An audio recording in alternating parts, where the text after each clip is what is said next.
Tito, capítulo 1. Paulo, servo de Deus e apóstolo de Jesus Cristo, para levar os eleitos de Deus à fé e ao conhecimento da verdade que conduz à piedade. Fé e conhecimento que se fundamentam na esperança da vida eterna, a qual o Deus que não mente prometeu antes dos tempos eternos. No devido tempo, ele trouxe à luz a sua palavra por meio da pregação a mim confiada por ordem de Deus, nosso Senhor. A Tito, meu verdadeiro filho em nossa fé comum. Graça e paz da parte de Deus Pai e de Cristo Jesus, nosso Salvador. A tarefa de Tito em Creta. A razão de tê-lo deixado em Creta foi para que você pusesse em ordem o que ainda faltava e constituísse presbíteros em cada cidade, como eu o instruí.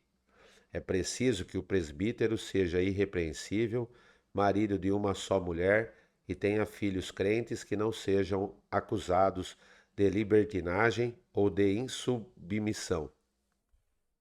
Por ser encarregado da obra de Deus, é necessário que o bispo seja irrepreensível, não orgulhoso, não briguento, não apegado ao vinho, não violento, nem ávido por lucro desonesto.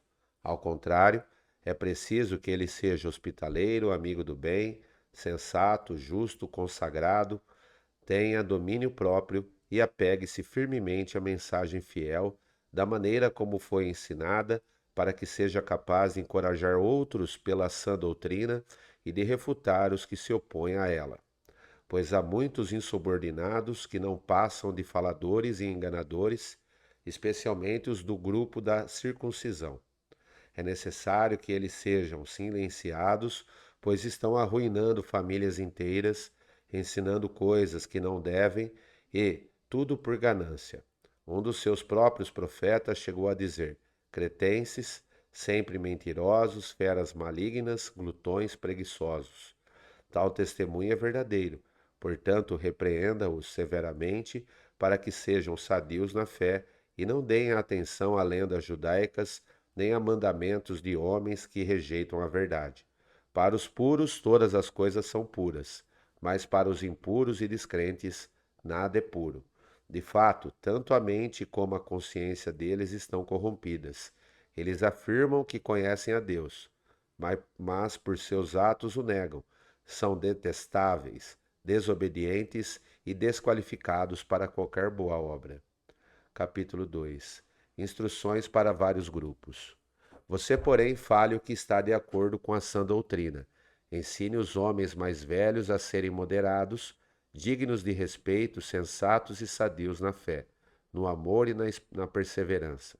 Semelhantemente, ensine as mulheres mais velhas a serem reverentes na sua maneira de viver, a não serem caluniadoras nem escravizadas a muito vinho, mas a serem capazes de ensinar o que é bom.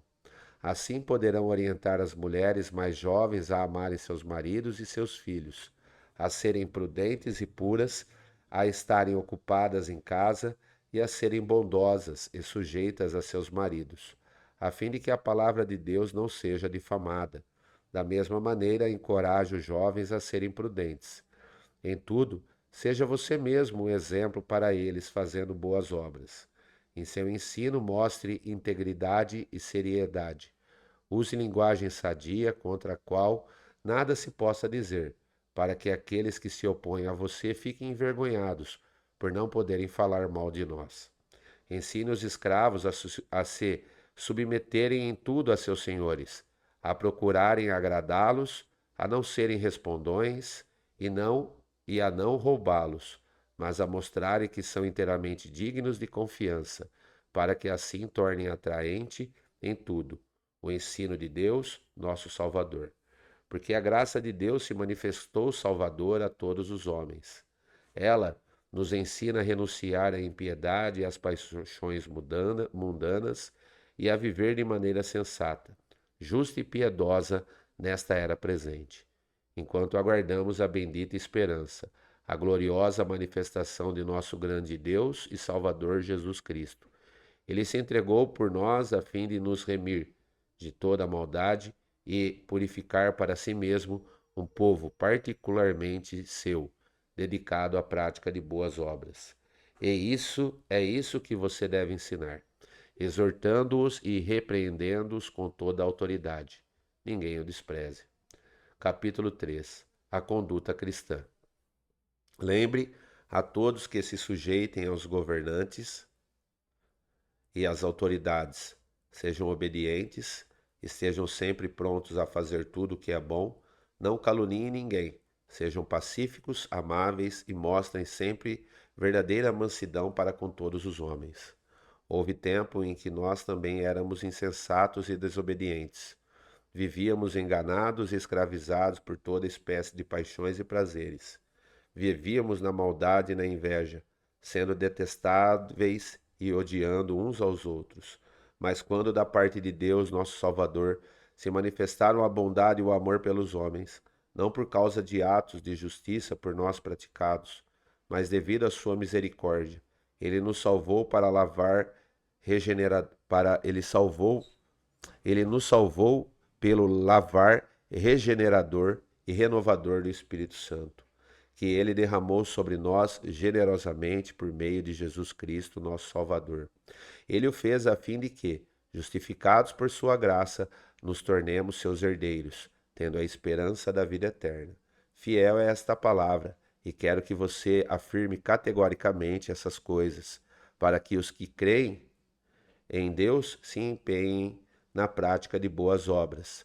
Tais coisas são excelentes e úteis aos homens. Evite, porém, controvérsias, tolas, genealogias, discussões e contendas a respeito da lei, porque essas coisas são inúteis e sem valor. Quanto àquele que provoca divisões, advirta-o uma primeira e uma segunda vez. Depois disso, rejeite-o. Você sabe que tal pessoa se perverteu e está em pecado, por si mesma está condenada. Observações finais. Quando eu lhe enviar Artemas ou Tíquico, faço o possível para vir ao meu encontro, em Nicópolis, pois decidi passar o inverno ali. Providencie tudo o que for necessário para a viagem de Zenas, o jurista, e de Apolo, de modo que nada lhes falte. Quanto aos nossos, que aprendam a dedicar-se à prática de boas obras, a fim de que supram as necessidades diárias e não sejam improdutivos. Todos os que estão comigo enviam-lhes saudações. Saudações àqueles que nos amam na fé. A graça seja com todos vocês.